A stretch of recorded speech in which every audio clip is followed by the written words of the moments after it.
So why do skin and hair change during pregnancy? We're going to dive right into this today.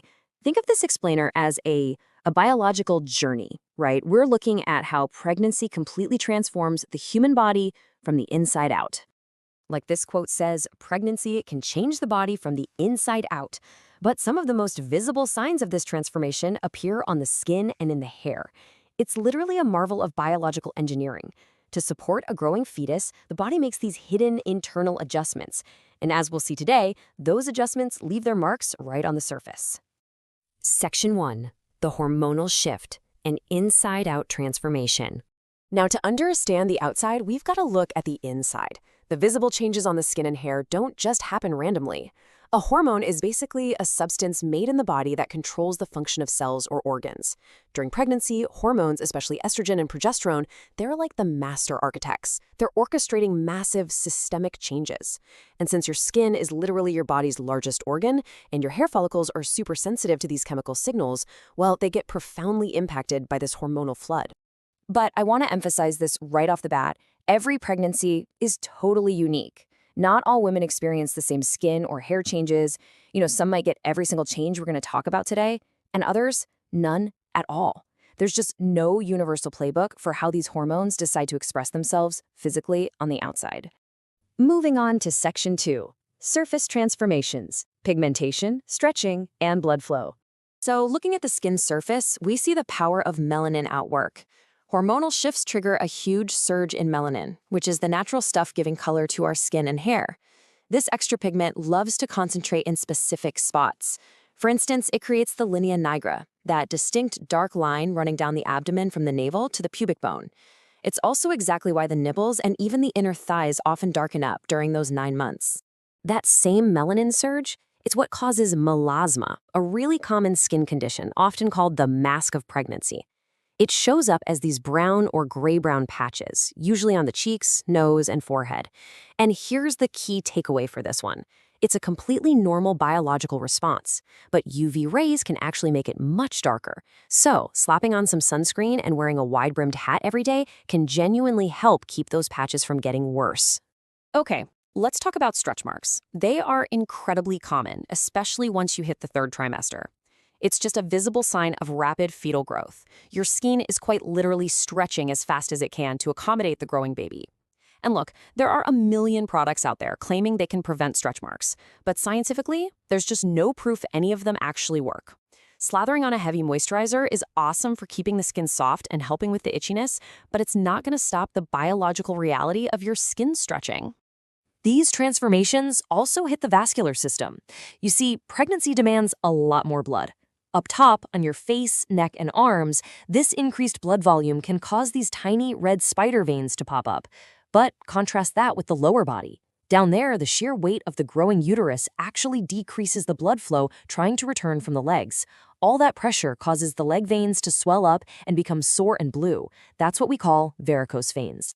Now, hormonal changes also completely mess with your skin's oil production, which brings us to acne. Lots of women who've never even had skin issues suddenly break out during pregnancy. Managing it takes some care, because the baby's safety is obviously the absolute priority. Washing twice a day, using oil-free cosmetics, and sticking to safe over-the-counter acids like azelaic or glycolic acid is generally fine. But, and listen, this is absolutely crucial, prescription treatments like isotretinoin or topical retinoids must be strictly avoided. They carry a severe risk of birth defects, so always check those labels.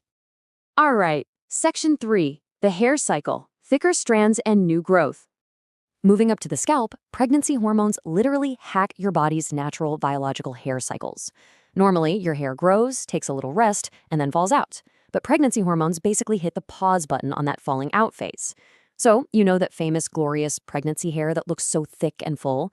You're not necessarily growing a ton of new hair on your head. You've just temporarily stopped shedding the hair you already have. And because that shedding phase is on pause, it creates a pretty fascinating biological timeline.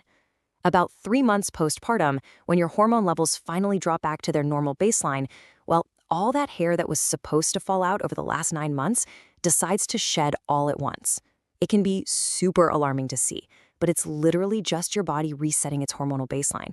Give it 3 to 6 months postpartum, and that normal hair growth cycle will be completely restored. Also, this hacked hair cycle isn't just happening on your head. The exact same hormones can cause hair to sprout in places it normally doesn't.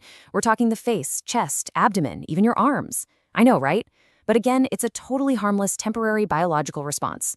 It almost always normalizes within 6 months after childbirth. And if it bugs you, it is entirely safe to tweeze, wax, or shave it off in the meantime. Section 4. Normal versus pathological. When to seek medical evaluation. So far, we've talked about everyday pregnancy symptoms, but it's really important to know when a change crosses the line into something that could threaten the health of the mother or the fetus. Like this quote from clinics in dermatology says, "Differentiation from disease states are essential to ensure the well-being of both mother and fetus." While the vast majority of these skin changes are just normal physiological responses, there are specific health conditions that only show up during pregnancy. Knowing when to get something checked out by a doctor is critical. Let's break down some of these rare conditions. First, there's poop, which causes these really itchy red bumps and hives, usually starting right on the abdomen. Then there's perigo, which honestly looks a lot like tiny itchy bug bites. Pemphigoid gestationis is a rare autoimmune thing that causes actual blisters.